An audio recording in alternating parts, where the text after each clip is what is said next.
खोई आँखों में सजने लगे हैं।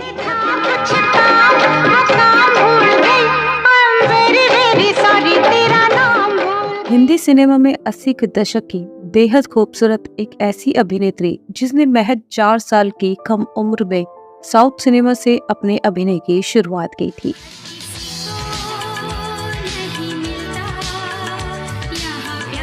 लेकिन हिंदी सिनेमा में पर्दे पर आते ही अपने डांस और अभिनय से अपनी एक अलग पहचान बना ली थी। और कभी नाम मिला हवा हवाई का तो कभी चांदनी का। कहती है मुझे तो हवा हवाई।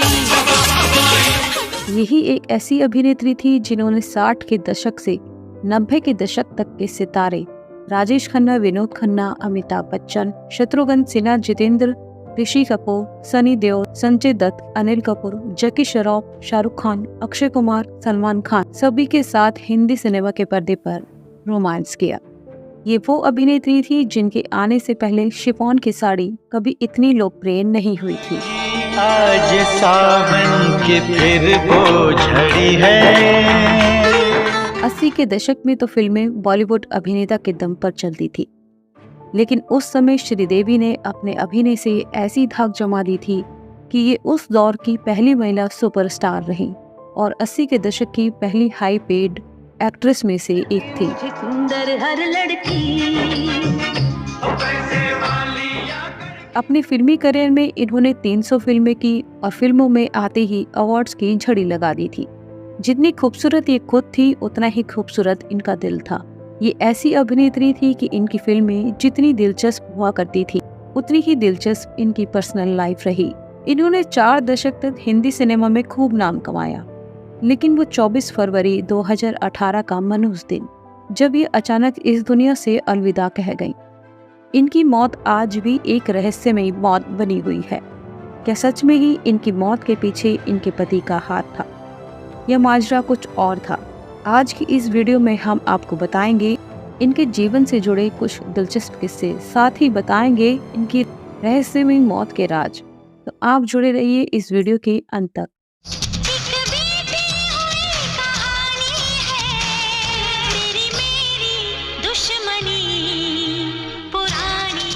दोस्तों, आज की कहानी है हवा हवाई गर्ल श्रीदेवी की, जिसने फिल्म इंडस्ट्री में आते ही अपनी खूबसूरती और अपने अभिनय से लोगों को अपना दीवाना बना दिया था।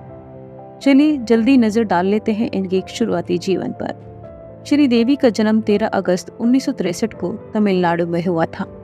इनका रियल नेम श्री अम्मा यंगर अयप्पन था। उनके पिता अयप्पन हैं जो कि एक वकील थे और उनकी माँ राजेश्वरी जो कि एक हाउसवाइफ थी। उनकी एक बहन और 2 सौतेले भाई हैं। बहन का नाम श्रीलता है और भाई का नाम आनंद और सतीश है। श्रीदेवी ने हिंदी फिल्मों के अलावा तमिल, मलयालम, तेलुगु, कन्नड़ जैसी फिल्मों में काम किया। श्रीदेवी ने अपने फिल्मी करियर की शुरुआत महज 4 साल की उम्र में बतौर चाइल्ड आर्टिस्ट की थी। उन्होंने 1967 में 4 वर्ष की उम्र में साउथ सिनेमा की फिल्म सुनाइवन से की थी और साथ ही हिंदी सिनेमा में 1975 में बाल कलाकार के रूप में फिल्म जूली से अपने अभिनय की शुरुआत की थी। और श्रीदेवी ने अपने मुख्य अभिनय की शुरुआत 1989 में हिंदी फिल्म 16वां साल से की थी। आपको बता दें कि श्रीदेवी ने जब हिंदी सिनेमा में कदम रखा था तब वो ठीक से हिंदी नहीं बोल पाती थी, जिसकी वजह से उनकी ज्यादातर आवाज नाज द्वारा डब की गई थी। इसके अलावा फिल्म आखिरी रास्ता में इनकी आवाज रेखा द्वारा डब की गई थी। श्रीदेवी ने पहली बार अपनी आवाज चांदनी में दी थी। रोहित, जब तुम मुझे अपना कहते हो, अपने पे गरूर आ जाता है। इनकी पहली फिल्म तो 16वां साल थी, लेकिन उन्हें बॉलीवुड में पहचान 1983 में आई फिल्म हिम्मत वाला से मिली। इस फिल्म में उनके अपोजिट जितेंद्र नजर आए थे। ये फिल्म 1983 की ब्लॉकबस्टर फिल्म थी।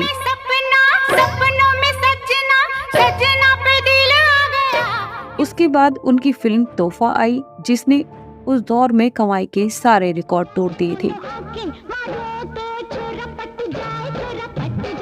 साल 1983 में आई फिल्म सदमा में श्रीदेवी कमल हसन के साथ नजर आईं। इस फिल्म में उनके अभिनय को देखकर आलोचक भी दंग रह गए थे। श्रीदेवी को फिल्म सदमा के लिए पहली बार सर्वश्रेष्ठ अभिनेत्री का फिल्म फेयर अवार्ड भी मिला। क्यों रे? हरि प्रसाद के बिंदी लगाने के लिए। और यहाँ जब वो अपने करियर के पीक पर थी तभी उन्होंने मिथुन चक्रवर्ती के साथ गुपचुप शादी रचा ली थी, जिसके लिए उन्हें काफी सुर्खियां बटोरनी पड़ी थी। मिथुन भी पहले से शादीशुदा थे। सुर्खियों में आने की वजह से इस पर मिथुन ने भी अपने और श्रीदेवी के रिश्ते को लेकर सफाई दी थी, लेकिन इन दोनों ने जितनी गुपचुप शादी रचाई थी उतने ही गुपचुप उन्होंने इस रिश्ते को खत्म भी कर दिया था।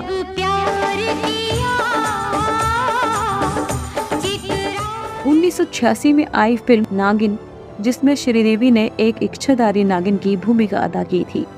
ये फिल्म उस साल की दूसरी सुपरहिट फिल्म साबित हुई थी। इस फिल्म का गाना था मैं तेरी दुश्मन, जो कि एक आइकॉनिक गाना माना जाता है। इस साल उनकी 2 और बड़ी फिल्में आई, जिसमें सुभाष घई की मल्टी स्टार फिल्म कर्मा और फिरोज शाह की जाबाज फिल्म शामिल थी। दोनों ही फिल्मों में श्रीदेवी की गजब अभिनय को दर्शकों ने खूब पसंद किया।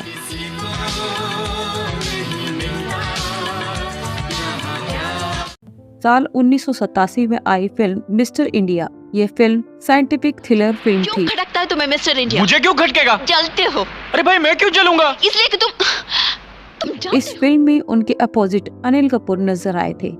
फिल्म मिस्टर इंडिया का गाना हवा हवाई आज भी दर्शकों की जुबान पर रहता है।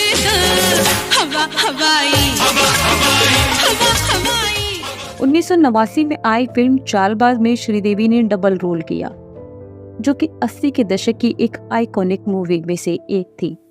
इस फिल्म में भी उनके अभिनय को लोगों ने खूब पसंद किया। श्रीदेवी को फिल्म चालबाज के लिए फिल्म फेयर सर्वश्रेष्ठ अभिनेत्री के पुरस्कार से सम्मानित किया गया था। चालबाज के बाद श्रीदेवी यशराज की फिल्म चांदनी में ऋषि कपूर के साथ नजर आईं। श्रीदेवी ने इस फिल्म के गाने चांदनी को अपनी आवाज दी थी। नाम मेरा दिल पर लिख कर बस तुमने बात बना ली। इसके बाद 1991 में श्रीदेवी एक बार फिर यशराज की फिल्म लम्हे में दिखाई दी। फिल्म लम्हे के लिए श्रीदेवी को उनका दूसरा फिल्म फेयर अवार्ड मिला था।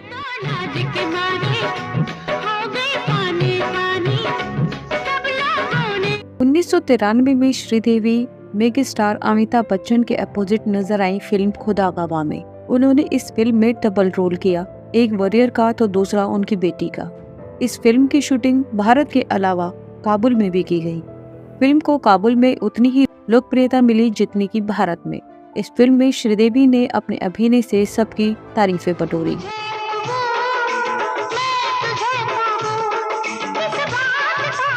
इसी साल श्रीदेवी उस दौर की सबसे बड़े बजट की फिल्म रूप की रानी चोरों का राजा में अनिल कपूर के साथ नजर आईं। हालांकि ये फिल्म जितने बड़े बजट की थी उतनी ही बुरी तरह उसे बॉक्स ऑफिस पर वूकी खानी पड़ी थी। इसके बाद श्रीदेवी लाडला और फिल्म जुदाई में नजर आईं। 1996 में उन्होंने फिल्म डायरेक्टर बोनी कपूर के साथ शादी रचा ली, जो कि पहले से ही शादीशुदा थे और 2 बच्चों के पिता थे। बताया जाता है कि श्रीदेवी शादी से पहले गर्भवती थी। इस शादी से उनकी 2 बेटियां हैं, बेटी जानवी जो कि एक अभिनेत्री और उनकी छोटी बेटी खुशी। शादी के बाद उन्होंने फिल्मी दुनिया से लंबा ब्रेक ले लिया और फिर एक लंबे ब्रेक 15 साल के बाद उनकी फिल्म आई इंग्लिश विंग्लिश और 2017 में फिल्म आई मॉम, जो कि उनकी आखिरी फिल्म थी।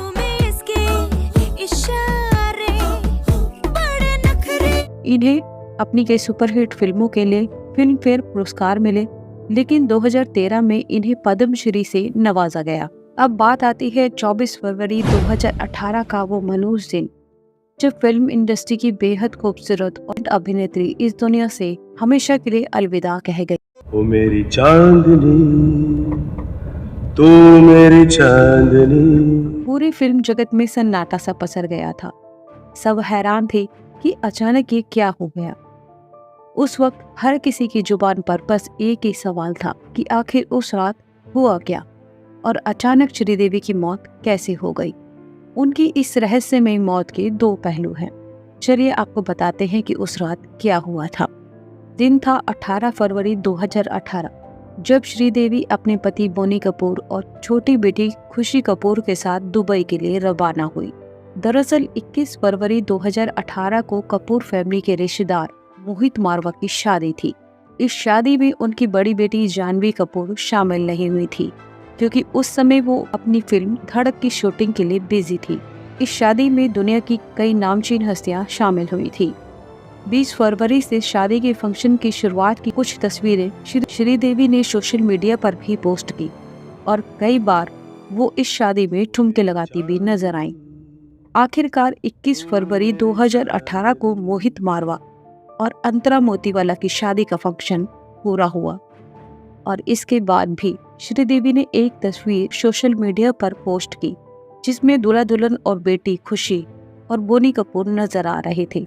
21 फरवरी को ही बोनी कपूर अपनी बेटी के साथ इंडिया वापस आ गए थे और श्रीदेवी वहीं दुबई में रुक गई थी।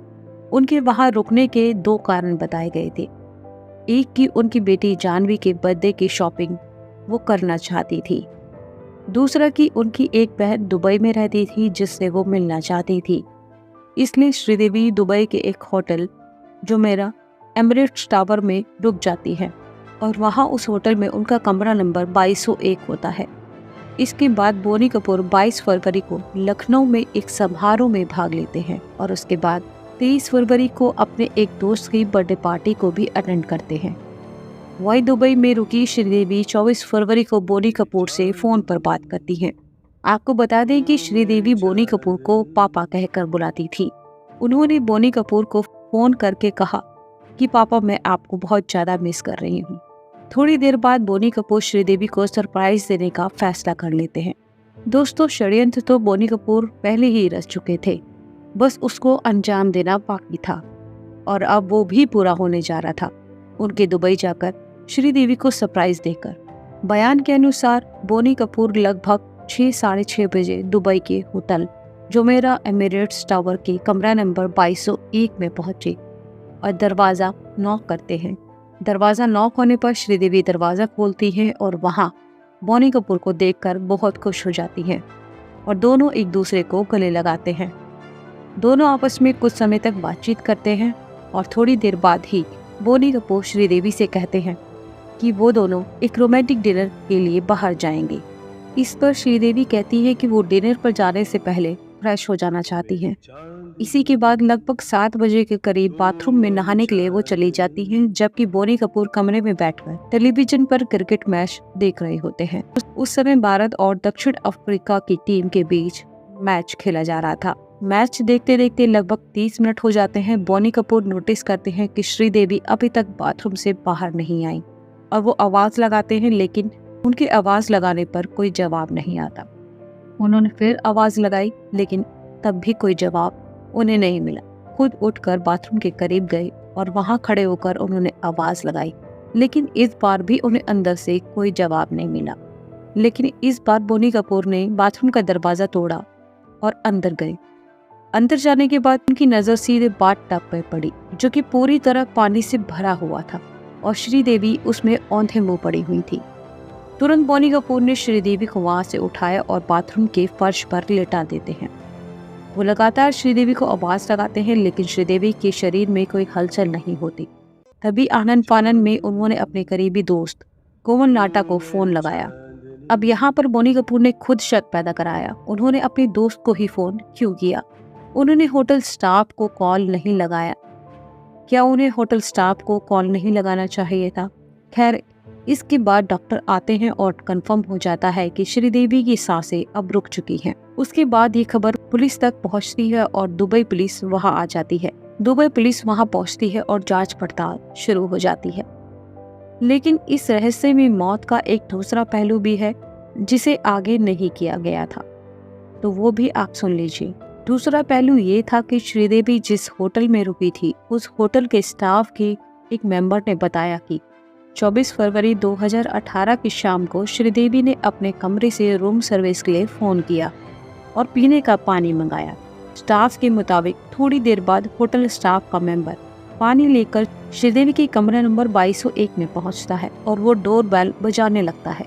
काफी देर तक डोर बेल बजाने के बावजूद भी कमरा नहीं खुला इसके बाद उस स्टाफ ने अपनी सीनियर को बुलाया और स्टाफ के जब लोग वहां पे आ गए उन्होंने डोरबेल बजाया। डोरबेल बजाने के बाद दरवाजा ना खुलने पर उन्होंने मास्टर की से दरवाजे को खोला और कमरे में दाखिल हुए। जब स्टाफ अंदर गया तो श्रीदेवी वहां नहीं थी।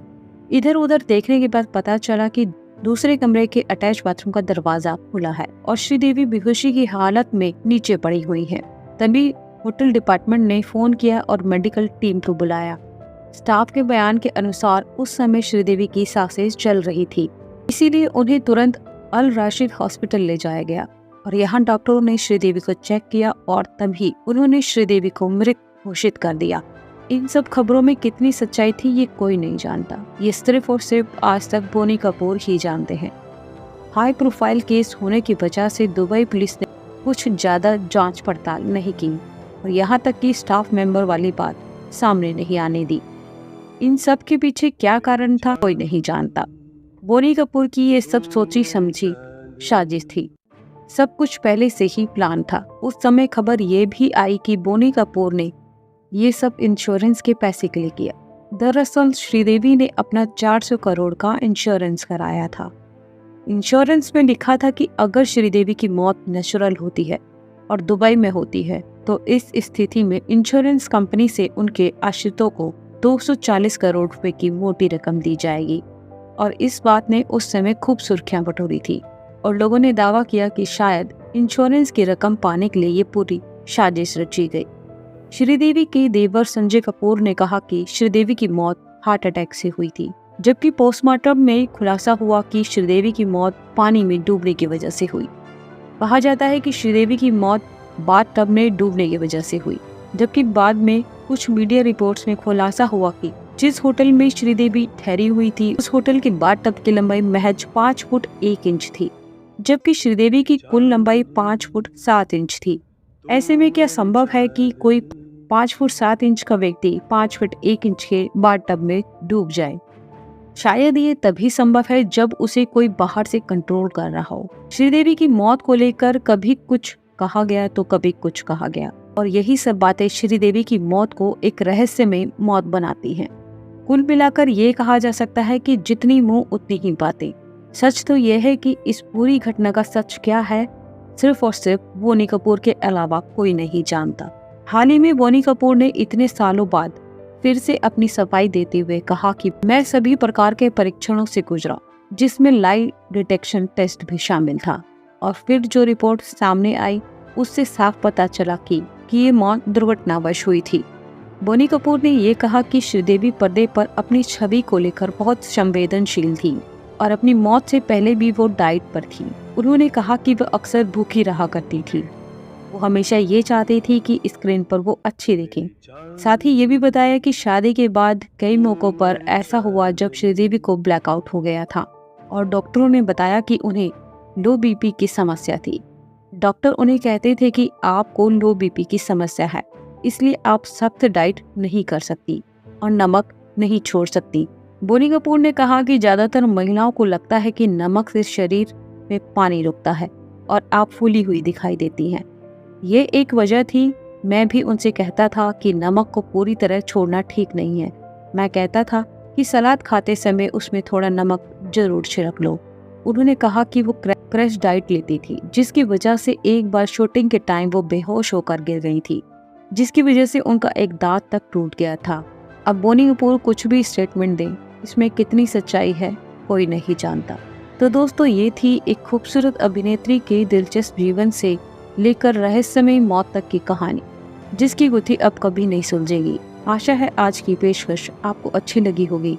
अपना सुझाव, अपनी राय हमें कमेंट्स में जरूर बताएं।